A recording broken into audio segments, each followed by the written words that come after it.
Assalamualaikum dan salam sejahtera. Saya ingin mengambil masa beberapa minit untuk memperkenalkan diri saya. Nama saya Nur Arnida binti Mat Daud dan saya dilahirkan pada 13 Oktober 2002. Saya berumur 19 tahun. Saya merupakan anak bongsu daripada 5 orang adik-beradik saya. Saya tinggal di Lot 8279, Lorong 1, Tanah Merah, Kelantan. Hobi saya ialah membaca buku dan bermain permainan video. Sebelum ini, saya menamatkan pengajar rendah di Sekolah Kebangsaan Ando Pasir dan merupakan bekas pelajar Sekolah Menengah Ismail Petra pada tahun 2015 sehingga 2019. Kini, saya menyambung pelajaran saya di Kolej Matrikulasi Kelantan dalam jurusan Sains Fizikal. Semasa saya di sekolah menengah, saya telah dilantik sebagai seorang pengawas sekolah dan memegang jawatan Setiausaha Rumah Sukan. Saya juga seorang ahli badan beruniform Puteri Islam dan melibatkan diri dalam pertandingan kawat kaki peringkat sekolah. Dan kepulangan saya juga dinobatkan sebagai Johan. Saya juga menyertai teater bahasa Inggeris dan bahasa Melayu peringkat sekolah. Selain itu, saya juga terpilih untuk pertandingan deklamasi syair pada peringkat negeri. Secara umumnya, saya seorang yang aktif dan banyak memberi sumbangan kepada sekolah. Antara kelebihan saya boleh menyanyikan lagu atau bermain alat muzik seperti piano dan alat gamelan. Pada masa yang sama, saya juga banyak menyertai pertandingan menyanyi dan meraih johan peringkat sekolah. Pada masa lapang juga, saya juga suka mengedit video dengan menggunakan pelbagai apps yang menarik seperti CapCut, Wondershare dan VN.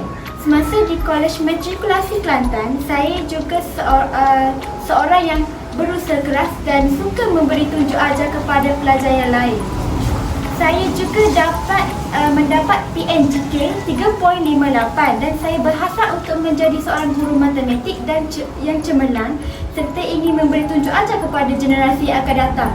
Saya memilih program pengajaran dalam bidang matematik di Universiti Kebangsaan Malaysia kerana saya ingin meningkatkan sektor pendidikan dan melahirkan generasi yang bijak dan menyelesaikan masalah. Antara kelebihan yang membutakan pihak universiti memilih saya ialah saya dapat mengurus masa dengan teratur dan cermat sekaligus dapat memberi tumpuan terhadap pekerjaan saya. Saya juga mahir dalam berkomunikasi.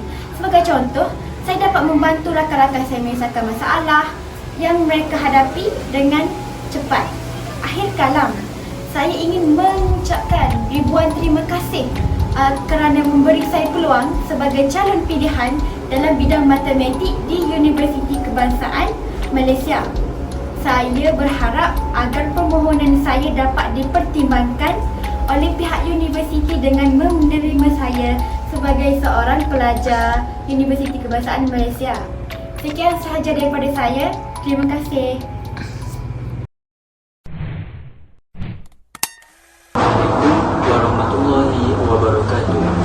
Nama saya Muhammad Ashraf bin Hasim dan berumur 19 tahun. Saya berasal dari Kota Baru, Kelantan.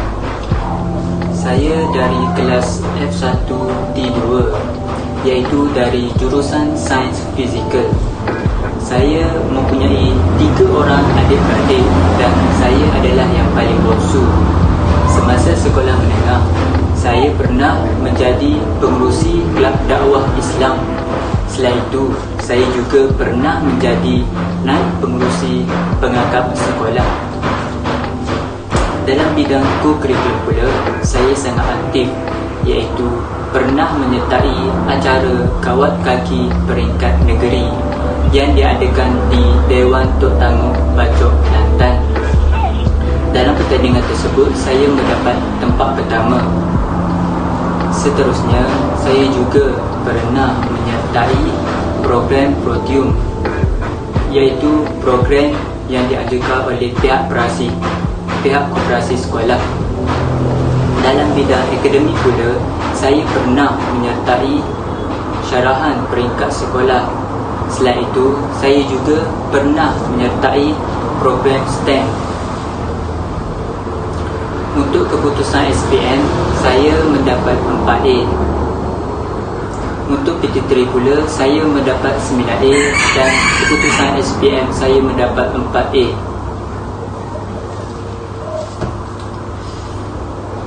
Saya mempunyai banyak kebolehan, iaitu saya mempunyai cara komunikasi yang baik. Hal ini dapat dibuktikan melalui penyertaan saya dalam pertandingan syarahan. Selain itu, saya juga mempunyai semangat berpasukan yang tinggi kerana saya pernah mendapat johan dalam pertandingan kawat kaki peringkat negeri. Sekian, saya berharap agar pihak tuan dapat menerima saya dengan menghubungi atau email yang diberikan. Sekian, terima kasih.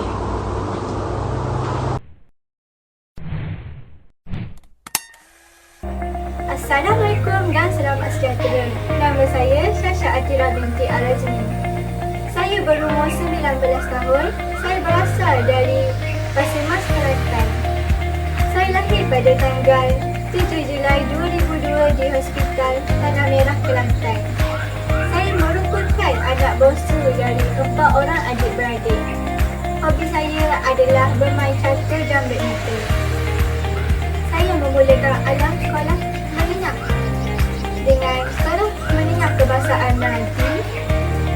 Seterusnya saya berpindah ke MRCM Jeli dan ke sekolah menengah kebahasaan Sultan Ibrahim I, di mana saya menamatkan pengajian dan berkualiti sijil pelajaran Malaysia.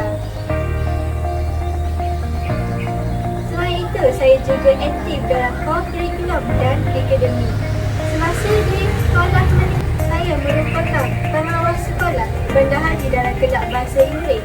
Saya juga pernah menyertai larian 100 meter dan ahli aktif dalam kelab catur. Semasa di Kelantan pula, saya pernah menyertai pemimpin rakan dinamik PID, di mana saya memperhati sijil PID dan kumpulan terbaik.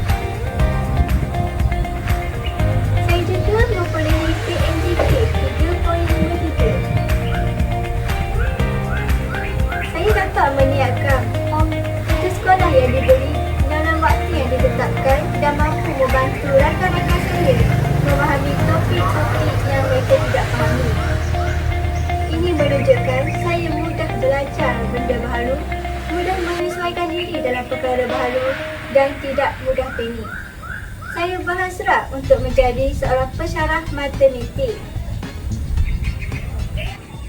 Sejarah saya telah yakin dari segi fizikal, mental dan emosi bahawa saya mampu menghadapi cabaran rintangan atau halangan dengan penuh kesabaran. Saya akan berkhidmat dengan penuh integriti. Akhir sekali, saya tidak sabar untuk melahirkan generasi yang bijak pandai. Assalamualaikum warahmatullahi wabarakatuh. Nama saya Muhammad Ashraf bin Hasim. Hari ini saya akan mengulas isu yang semakin hangat pada masa kini, iaitu buli. Buli adalah perbuatan mengasari orang yang lemah dengan tujuan menunjukkan kekuatan mereka, menyebabkan orang yang lemah takut dan menurut semua kehendak pembuli. Buli ini terbahagi kepada 3, iaitu buli secara fizikal, buli secara mental dan secara cyberbully. Pertama adalah buli secara fizikal. Ini melibatkan tindakan yang dilakukan oleh pembuli dengan memukul, menendang, menampar dan sebagainya. Ianya akan memberi kesan kepada seseorang. Buli ini merupakan buli yang paling bahaya kerana ianya dapat membawa kematian.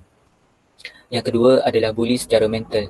Ianya lebih kepada ejek-mengejek orang lain kerana mempunyai personaliti yang pelik atau fizikal yang cacat. Perkara ini akan memberi kesan kepada mangsa buli seperti mangsa akan takut untuk ke sekolah dan mengalami tekanan emosi. Yang ketiga adalah buli cyber.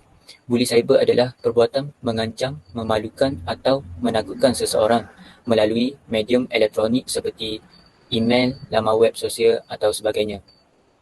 Disebabkan buli yang berlaku pada masa kini, terdapat banyak kesan-kesan buruk yang dihadapi oleh mangsa buli. Antaranya adalah pelajar akan takut untuk ke sekolah bagi mengelakkan mereka dibuli. Hal ini sekaligus akan meningkatkan kadar konten sekolah dan meningkatkan pelajar yang lemah. Seterusnya, ia juga menyebabkan mangsa tertekan dan ketakutan. Ia juga akan menyebabkan mereka mengambil jalan yang sikat, iaitu dengan bunuh diri. Faktor yang mendorong berlakunya buli ini. Yang pertama adalah disebabkan ibu bapa sendiri, iaitu menjadi salah satu punca utama. Ibu bapa pada masa kini terlalu sibuk dengan kerja sehingga lupa perkara yang dilakukan oleh anak-anak dan tidak mengambil dan tidak endah. Selain itu, pembuli ini biasanya pernah menjadi mangsa buli oleh orang lain. Oleh itu, untuk menghilangkan kesakitan dan untuk membalas dendam mereka akan membuli orang lain yang lebih lemah. Di mana ada kemahuan, di situ ada jalan. Pepatah ini sangat sesuai dengan situasi pada masa kini. Oleh itu, kerajaan telah mengambil langkah yang drastik, iaitu dengan memperuntukkan undang-undang. Selain itu, pihak sekolah juga banyak menganjurkan program kesedaran tentang buli ini. Oleh sebab itu, saya berharap agar semua pihak tidak memandang remeh perkara sebegini bagi mengelakkan ianya terjadi kepada keluarga kita. Sekian, terima kasih. Assalamualaikum warahmatullahi wabarakatuh. Nama saya Nur Arnida binti Mat Daud. Saya akan membentangkan isu semasa yang terdapat di negara kita. Tajuk saya ialah COVID-19. Pandemik COVID-19 telah disahkan merebak di Malaysia pada 25 Januari 2020. Sehingga kini, 9,934 kes telah dicatatkan positif. 9,048 kes telah pulih dan 125 kes yang mengakibatkan kematian. Langkah proaktif telah diambil oleh Perdana Menteri dengan kerjasama semua pihak seperti Majlis Keselamatan Negara, MKN, Kementerian Kesihatan Malaysia, KKM, Polis Diraja Malaysia PDRM dan sebagainya dengan memutuskan Perintah Kawalan Pergerakan PKP yang berlanjutan sehingga kini. Kesan daripada langkah yang bijaksana daripada pihak kerajaan Malaysia ialah wabak COVID-19 dapat ditekan dan kes semakin berkurang dari semasa ke semasa. Walaupun begitu, pihak kerajaan Malaysia juga terpaksa menutup semua institusi pendidikan, institusi keagamaan seperti masjid dan gereja, sektor pelancongan, sektor pembinaan dan pembatalan semua jenis pertandingan sukan. Kesan buruk daripada pandemik ini ialah kehilangan pekerjaan. Ini mengakibatkan daripada penutupan hampir semua industri ekonomi. Para majikan tidak dapat menanggung kerugian yang dialami dan terpaksa membuang sebahagian daripada pekerja mereka kerana tidak dapat membayar gaji mereka. Catatan berita harian yang bertarikh 22 Jun 2020, Kementerian Sumber Manusia menerima hampir 24,000 aduan melalui Jabatan Tenaga Kerja JTK berhubung isu kebajikan dan pembuangan pekerja sepanjang PKP. Dengan ini, industri teknologi digital berkembang iaitu perniagaan atas talian. Ia adalah satu platform yang dapat membantu rakyat untuk mencari rezeki. Untuk lebih mudah difahami, ia adalah perniagaan yang dijalan di rumah dan barang yang dibeli oleh pelanggan akan dihantar sendiri oleh penjual itu atau dikirimkan kepada syarikat-syarikat Korea seperti Pos Laju, JNT, Ninja Van dan sebagainya. Ia telah dibuktikan dengan jayanya oleh syarikat-syarikat penghantar makanan yang dapat mewujudkan peluang pekerjaan kepada rakyat. Syarikat tersebut adalah GrabFood, Foodpanda, Deco dan lain-lain. Ia sedikit sebanyak dapat membantu rakyat untuk mencari duit untuk menyara keluarga mereka. Laporan daripada coretan surat khabar berita harian mengatakan syarikat penghantar makanan terkenal GrabFood ia berjaya memperoleh purata jumlah dagangan kasar hampir 4,000 sehari. Dan laporan berita juga menunjukkan beberapa rakan kongsi restoran menjana pendapatan sehingga 100,000. Pihak kerajaan juga merancang pelan pemulihan ekonomi jangka pendek, iaitu pelan ini telah dilancarkan dengan menganalisis kesan ke atas sektor yang terjejas susulan pelaksanaan PKP. Menteri Kewangan Tengku Datuk Seri Zafrul Abdul Aziz juga berkata sejak awal Mei, Kementerian Kewangan sudah mengadakan sesi libat urus bersama lebih 100 pihak berkepentingan. Ia termasuk sektor pelancongan, usahawan, sosial, persatuan peniaga dan sebagainya. Pakej rancangan ekonomi perhatian rakyat iaitu Prihatin telah dilancarkan oleh Kerajaan Persekutuan yang memperuntukkan 10 bilion ringgit untuk meringankan beban kewangan PKS. Satu langkah yang tepat dan kritikal untuk membantu pengukuhan ekonomi negara.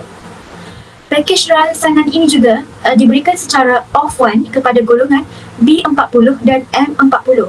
Golongan B40 akan mendapat bantuan kewangan sebanyak RM1,600 manakala golongan M40 akan mendapat bantuan kewangan sebanyak RM1,000.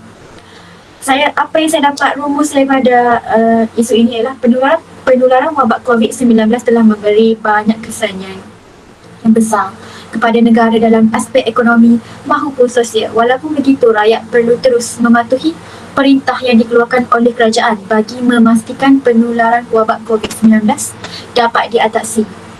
Rakyat juga perlu terus membudayakan norma baharu agar penularan wabak COVID dapat ditamatkan. Saya juga berharap agar rakyat dapat mematuhi segala arahan SOP yang telah dikeluarkan oleh MKM dan KKM bagi menjaga keselamatan rakyat. Sekian sahaja daripada saya. Terima kasih. Syatira binti Arazmi, isu semasa seterusnya adalah pencemaran alam. Pencemaran alam sekitar merupakan masalah yang menjadi liputan utama akhbar masa kini dan ianya semakin serius sejak akhir-akhir ini. Banyak punca atau penyebab kepada perkara ini. Antara punca pencemaran udara adalah mula-mula, pencemaran udara adalah merupakan satu keadaan yang melibatkan pengenalan sebarang bahan kimia, jirim zarahan atau bahan biologi. Pencemaran udara berpunca daripada pelepasan asap kotor oleh industri terus ke udara melalui cerobong asap kilat, kenderaan motor di jalan raya dan letusan gunung berapi.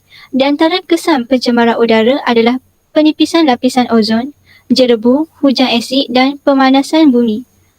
Pencemaran udara mungkin boleh memberi kesan terhadap kesihatan, keselamatan dan keselesaan manusia ataupun harta benda. Seterusnya, pencemaran air. Proses globalisasi yang membawa kepada kemajuan negara menyebabkan masalah pencemaran alam sekitar kian berleluasa. Masalah itu juga mengakibatkan berlakunya kerosakan sistem sungai yang membekalkan sumber air mentah kepada rakyat. Meskipun sumber air tidak pupus, tetapi air yang dapat digunakan oleh manusia dengan selamat adalah semakin berkurangan. Punca pencemaran air adalah industri yang menghasilkan banyak sisa yang mengandungi bahan kimia. Pembuangan laut seperti pembuangan sampah seperti plastik, kertas aluminium, makanan dan gelas yang tidak dapat dilupuskan dengan serta-merta. Penebangan dan pembandaran. Penebangan hutan dan pembandaran dan pertanian. Antara langkah-langkah yang dapat diambil untuk pencemaran udara, menghijaukan kawasan. Penanaman pokok seperti buah-buahan di persekitaran taman perumahan dapat mengurangkan masalah peningkatan suhu. Selain itu, kandungan karbon dioksida dalam udara dapat dikurangkan dan meningkatkan kandungan gas oksigen melalui proses fotosintesisnya. Penggunaan petrol tanpa pelambung dapat mengurangkan kandungan pelambung dalam pelepasan asap kenderaan. Untuk pencemaran air, penubuhan sebuah yayasan atau kelab pencipta sungai dapat menambah pengetahuan yang mendalam kepada masyarakat tentang pemulihan sungai dan air. Mengubah undang-undang yang melarang sesiapa daripada melakukan kegiatan yang boleh mencemarkan sungai. Terlalu banyak pencemaran yang berlaku di kawasan bandar, kawasan perumahan dan kawasan perindustrian. Aktiviti perkilangan mesti meningkatkan pemantauan untuk mencegah pencemaran sungai. Undang-undang yang berkaitan dengan pemulihan sungai harus diperketatkan untuk mengurangkan benda-benda asing yang mencemari sungai kita. Antara contoh isu ialah kejadian pencemaran udara di Pasir Gudang Johor. Harapan saya semua pihak dapat bekerjasama dalam mengurangi pencemaran alam sekitar. Dengan ini semua orang dapat menikmati keindahan alam sekitar. Sekian, terima kasih.